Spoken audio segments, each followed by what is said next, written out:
Hello, people. I'm back. How's it going?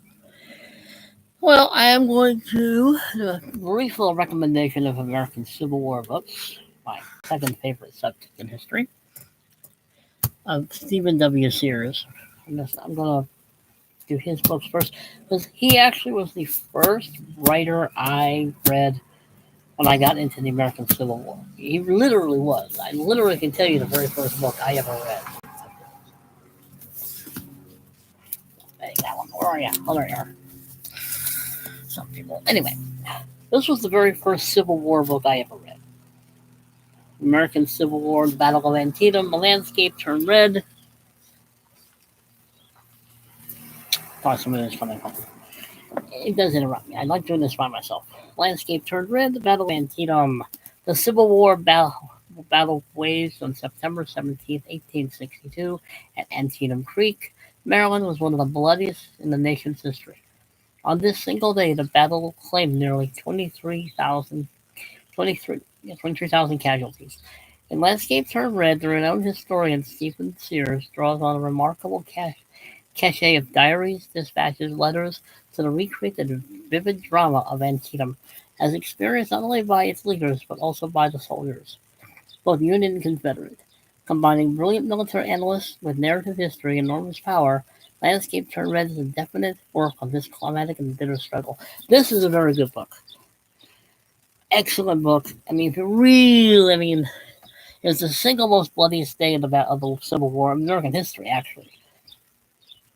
But it was the first book I read when I got into the Civil War history. He's a very good author, very detailed, very well written. All his books are very well written. I mean, this is the Peninsula Campaign with that schmuck McClellan. I never should have been put in charge of anything. Believe me, McClellan was a political general, and he never should have been put in charge of anything. He knew how to create an army, but he didn't know how to use one. He didn't want every battle. He was always outnumbered in his head. He never was. The Confederacy never had that many numbers. But listen to McClellan, he was always outnumbered. But this is a very good book about the gates of Richmond, the Peninsula Campaign. Another excellent book by Stephen Sears. The Peninsula Campaign of 1862 was the largest campaign of the Civil War. More men were assembled on the Virginia Peninsula for this battle for the capital of the Confederacy than for any other operation of the war. Now Stephen Sears, the award-winning author of Landscape Turned Red, provides the first complete, full-length account of the campaign ever written, a masterly narrative by one of our foremost historians. The Peninsula Campaign was General George McClellan's grand scheme to advance from Yorktown up the Virginia Peninsula and destroy the rebel army in its own capital. Though initially successful, technically, McClellan's plans fell through at the gates of Richmond because McClellan was a complete moron and didn't know what he was doing, and no, that's not what it says. But McClellan, he did not want to use the army. He just did not want to use this. He McClellan frustrates Civil War historians because McClellan didn't want to win.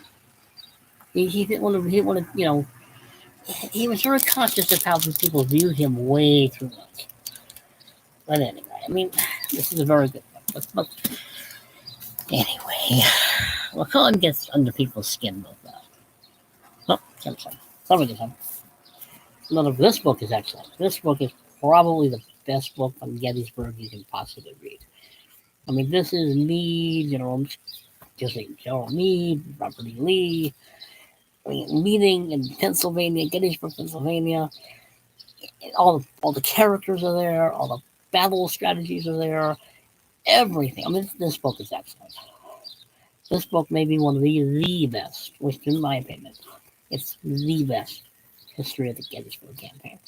I mean, it is a fabulous book. Very well written, very well documented, very well told, very well narrated. I mean, it's big.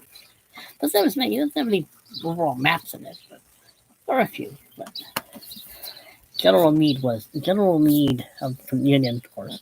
I mean, he didn't win, but Chancellorsville, Lee's probably Lee's greatest victory, where Hooker, General Hooker of the Union, forgot to be General Hooker of the Union. Where, you know, Stonewall Jackson was killed by his own men, accidentally, of course. But, this was Lee's master stroke of winning. He was outnumbered. He divided his army. Hooker failed Hooker, and but this is also a very good book. Very good book. Very excellent book. I mean, it's Chancellorsville. I mean, and this is a recent book I bought. A recent book I bought in a half-price bookstore. Lincoln's Lieutenants, the High Command of the Army of the Potomac. I haven't read this book. One of the only of the 5 books I have is the one I haven't read yet. I'm going to assume it's very good because this is about the different, generals and stuff. Meade, Hooker, Longstreet, wrong army, dummy. Meade, Hooker, Burnside. That's right, man. Burnside, McDowell. I'm sure I'm forgetting somebody. And Grant, particularly Grant. But this is a very good book. I'm going to say that because Sears wrote it. If he wrote it, it's probably very good.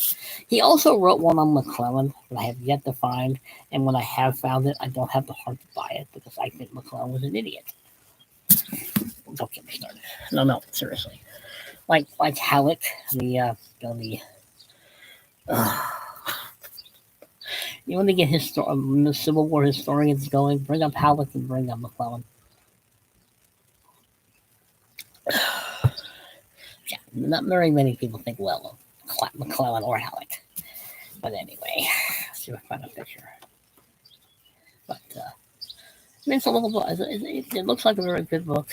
Talks about all the battles of the Army of the Potomac, which is the Union. Again, very good book. Probably Lee's greatest victory against overwhelming forces. He was outnumbered. The problem was that Hooker, there might have been some circumstances that caused it because he was almost killed by a cannonball that blew up near him. And it's possible that he literally had a concussion and couldn't, just was rattled, which is what they kind of claim that Hooker probably was, because Hooker was a good general. He was a good general. Again, the best book I've read on the Battle of Gettysburg is this one. I mean, it does. Well, I have other books, but this one on Gettysburg is the best one. I mean, the Army of the Potomac book by, why is it I was drawing blank on these names? Actually.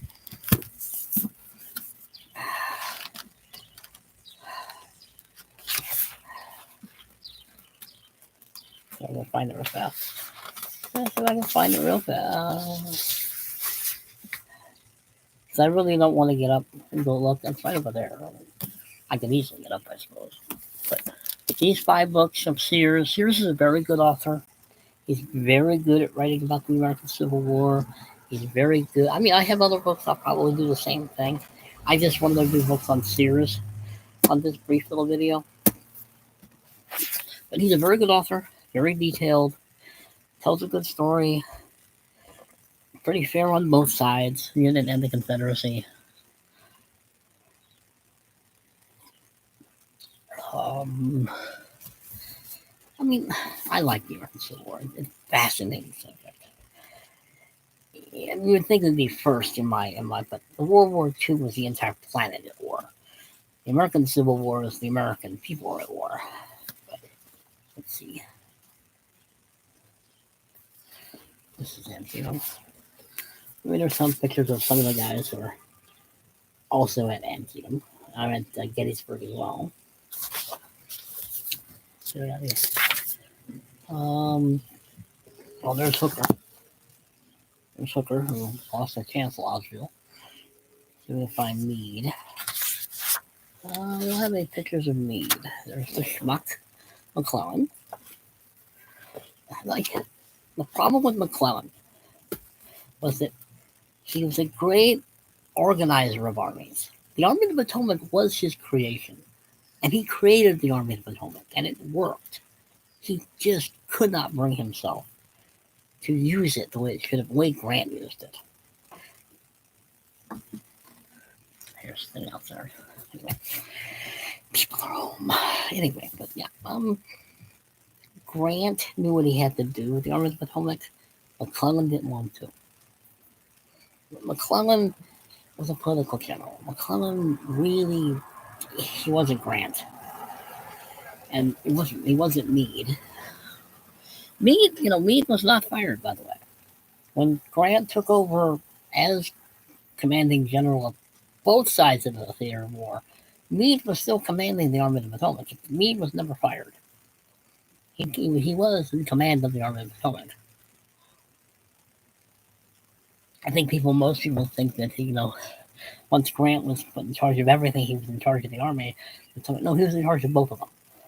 He was the top guy. He was the commanding general, major general, who did everything.